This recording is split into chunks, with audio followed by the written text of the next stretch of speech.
Olá, sejam muito bem-vindos ao meu canal. Meu nome é Carlos Honorato, sou economista, professor, consultor, etc, etc. Estamos falando aqui sobre cenários futuros, cenário 2026, agora em 2025, outubro de 2025, o que está sendo construído para os cenários em 2026. Hoje, dia 6/10 de 2025, nós tivemos a bendita conversa entre Lula e Trump, que era uma conversa esperada. Disse que houve essa conversa online hoje pela manhã, né? Que é alguma coisa que deve estar aterrorizando o pessoal da oposição. Por outro lado, está deixando o pessoal do governo meio apreensivo, porque bem ou mal nada foi resolvido. Mas o fato de você ter uma aproximação, ter uma possibilidade de conversa e negociação, abre um caminho muito interessante, especialmente para o Brasil. O Brasil sofreu tarifas aí há cerca de 2 meses, acho que exatamente 2 meses no dia de hoje, e tivemos alguns problemas. Ainda há diversos setores que estão sofrendo com isso, porque você mudar a direção do comércio internacional, né, de um dia para a noite, quer dizer, você mudar os seus clientes, mudar para quem você está vendendo seus produtos e serviços, principalmente produtos, não é uma coisa que você faça do dia para a noite, especialmente porque você tem contratos de produção, contratos de envio, contratos de logística, e tudo isso acaba sendo muito atrapalhado quando você tem um movimento como esse de imposição de tarifas, como foi feito pelo governo Donald Trump. Algumas coisas são interessantes da gente analisar. Primeiro, que o Trump aparentemente tem um apetite, tem uma vontade, tem uma predileção por pessoas fortes. Então, quando o Lula bateu forte ali dizendo que defenderia a soberania nacional e criou um mote que ele não tinha para a reeleição, né? Isso que é impressionante. No intuito de ajudar a direita, o Trump acabou ajudando a esquerda brasileira. Então, nesse mote de tentar a reeleição, né, do projeto de reeleição, ele coloca agora a soberania como um elemento fundamental. E não podemos dizer que o Trump não ajudou, porque ele ajudou, né, quando você tem um inimigo muito forte, né, você se coloca muito forte, apesar de uma parte do Brasil achar que ele não é um inimigo. Veja, é uma potência fora do Brasil que está querendo impor mudanças, inclusive políticas, aqui no Brasil, né?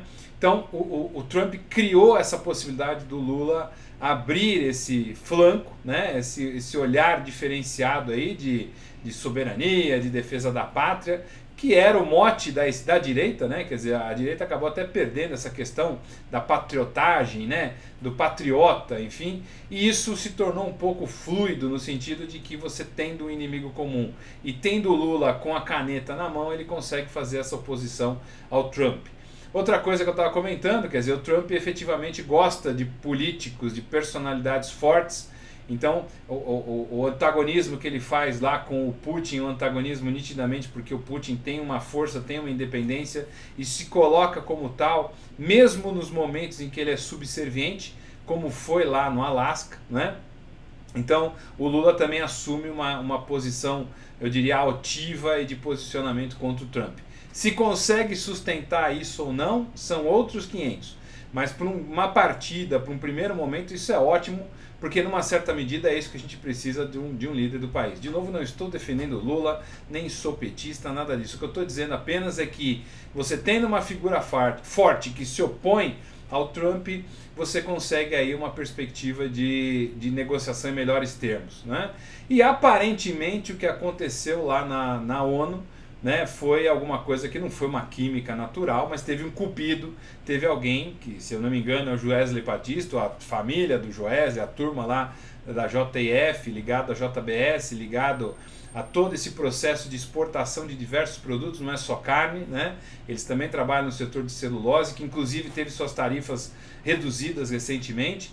Então, este processo de arregimentamento, alinhamento e principalmente aí de alinhar uma negociação foi feito antecipadamente. Quer dizer, eu acho que houve ali, provavelmente nos bastidores, é o que se comenta, o que se parou de comentar já, é que houve ali um processo de aproximação, ou de pelo menos de demonstração ao Trump das perspectivas, das boas perspectivas que se tinham para os Estados Unidos de negociar com o Brasil, né?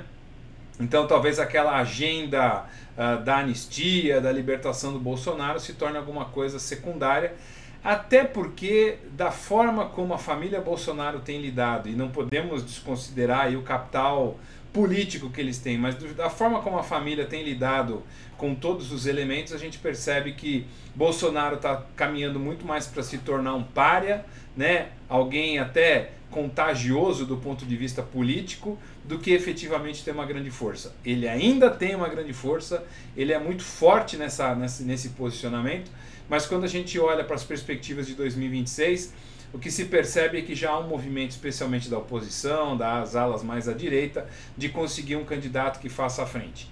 Na minha opinião, o tempo está sendo perdido por essa linha, né? Você tem candidatos aí, potenciais candidatos, que no momento em que precisam se posicionar como efetivamente candidatos, como efetivamente alternativos, titubeiam e voltam atrás. Então é o caso do Tarcísio de Freitas, que era o queridinho do mercado até pouco tempo atrás, mas tem tido muita dificuldade em conciliar um acordo, um alinhamento, uma bênção do presidente Bolsonaro, do ex-presidente Bolsonaro, com a família Bolsonaro e em relação ao país, né? Em relação a se tornar o candidato a presidente.